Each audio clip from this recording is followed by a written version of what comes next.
This is an age of speed, a nervous age that keeps our emotions stirred.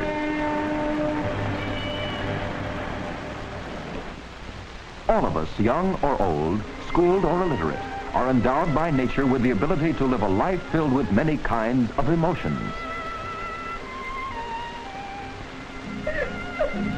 But whether we will show them in an uncontrolled outburst,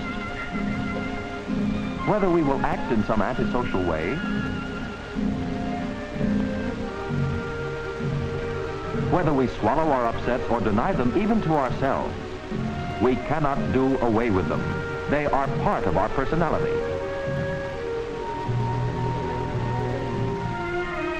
We inherited many confusing and conflicting ideas about emotions, some of which still linger on. But today, people in distress need not conceal their emotional problems anymore. They can find help and counsel from a new group of specialists: psychiatrists, psychologists, social workers, and the modern religious counselors. In this film, we're not concerned with clinically disordered emotions, but with everyday experiences involving emotions. For these, we must start at the beginning, with the newborn child. Welcome, young man. Welcome to life. For you, as for all children, life begins as an emotional experience. Obviously, this new and strange world comes as a shock to you. Though just 1 minute old, you are a personality with a name, an identity by which we recognize you as an individual. Look at him. This new individual is well equipped for all the physiological functions of living and for emotional responses to events around him. From his first breath, he is capable of being happy or unhappy, and can make others around him happy or unhappy. How he learns to use his inborn capacities will largely depend on what this new world offers him, how he, as a child, will experience his relations with others. For emotions are not learned deliberately like skills or facts. The baby will develop them through living with others, by responding to those who handle him, speak to him, comfort him, or provoke him, by reacting emotionally to those he sees and touches, to those whose songs he hears. And so as the child grows, he will learn many new things, some from books and teachers, but probably much more from trying, testing, accepting, and rejecting. In other words, from living with others. From the beginning, the child literally feels his way through life, loving, hating, worrying, trying to find a place for himself in this new world of grown-ups. From day to day, the basic emotional responses tie in with one new experience after another, with cue after cue, with the child's own responses to new situations and new cues. As an example, an infant experiences a strong emotional shock when the pediatrician gives him his first injection. Several signals may connect with this unpleasant experience, such as the specific odor of the office, the color of the doctor's jacket, the sight of his instruments. Later, when the mother brings the child to a doctor's office, the mere smell of it may provoke the same responses that were part of the earlier experience of pain, and these in turn may release emotional responses of crying and rebelling in defense against the anticipated pain. As the child matures, she can tell herself that the visit to the doctor's office is important for her health. Therefore, she can soothe her responses by reasoning, which means that she has learned to control an emotional reaction through signals given to herself by reasoning.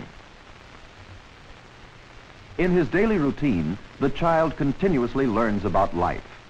Memories of many of his early experiences may fade and seem forgotten, but they are rarely completely erased. Although he may not be conscious of them, they are often operating in his later life as the forgotten childhood.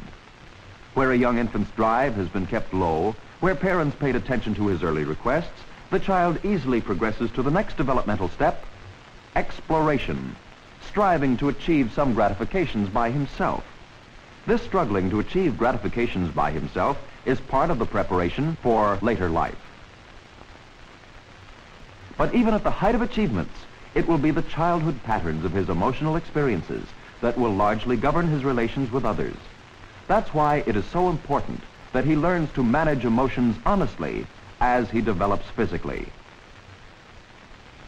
Where did a helpless infant get this capacity for emotions? Just as he could breathe, eat, and digest food from the time he opened his eyes, he could also respond with emotions. Let's try to visualize what goes on inside the human body when pain or danger threatens.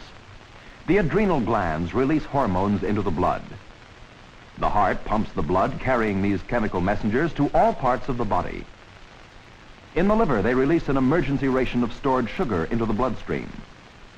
The heartbeat accelerates. The blood pressure goes up. Breathing becomes faster.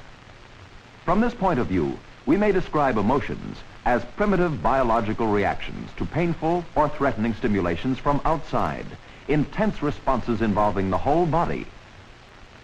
From the very beginning, the human baby is equipped with this emotional defense setup. As his experiences grow, his emotional responses become more varied. Here is a boy just beginning to explore the world, with curiosity, with eagerness. But the road of exploration is not smooth. He is unable to handle his blocks, and so he's frustrated and disturbed. Sister's too young to help. Here comes Mother. The toy hammer is a good release for his emotional and physical reactions, and soon the blocks are forgotten. Someday he'll be able to meet such frustrating incidents without crying. From day to day, his play experiences are increasing, not without occasional upsets. These are his sister's crayons. And here's Lynn to claim her right. Don't come on, you bad, bad boy. This is a familiar scene and a very significant one. Observe how Lynn uses words to express her emotions. That's quite a step forward from crying or hitting.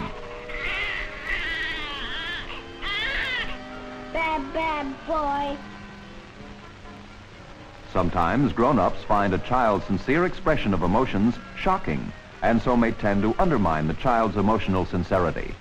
Lynn, dear, play with your brother. Come on, darling. Play with your brother. I don't like him. Well, Lynn, you don't really mean that. You love your brother, of course. I don't like him. Oh, be nice to brother. He's our baby. Send him on my way. Lynn is jealous of the baby and shows it. No use telling her that she must love Toby. Right now, she wants to get rid of the baby as competition for Mother's love. Mother's insistence that she must love Toby not only confuses her, but increases her jealousy.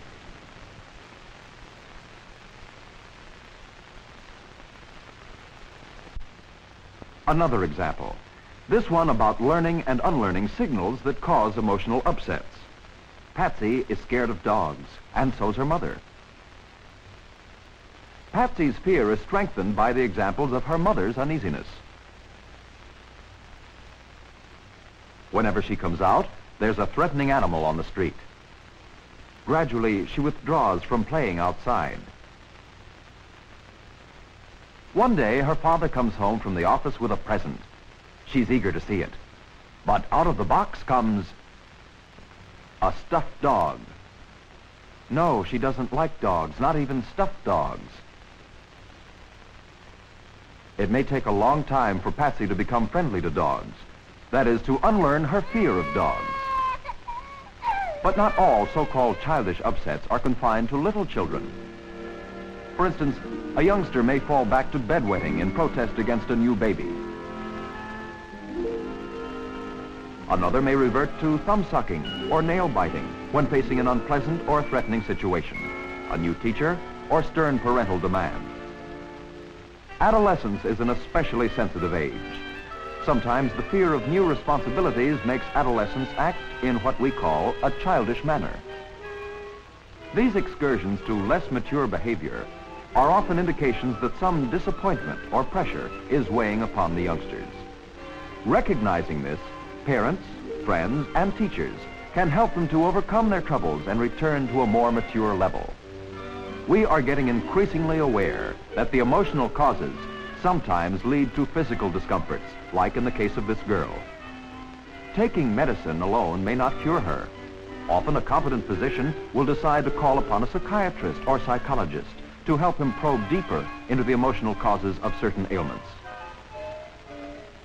Strong emotions tend to express themselves even when we try to hide or suppress them. When continuously suppressed, they may go underground and may interfere with bodily functions such as digestion or elimination, or they may disturb the heart and circulation, or give rise to recurrent headaches. Symptoms of such ailments are often called psychosomatic. Psychosomatic are such physical disturbances that have emotional causes. Up to now, we've been discussing mostly emotional upsets, but our satisfactions are emotions too. The natural love of parents for children is one of them. The affection of parents for each other. The stirrings of attraction between the young adults. All these and many more are high points of emotional satisfaction. The study of emotions is a complex subject. This film set out only to create an awareness of this problem by showing that we all are born capable of emotions, that we develop emotionally through living with others, that there is no golden rule or magic formula for emotional maturation, that emotions cannot be denied, only suppressed. If we recognize and accept our emotions, if we learn to channel them to useful purposes, they will become the raw materials for the building of healthy personalities, capable of feeling and therefore of living rich and full lives as useful members of society.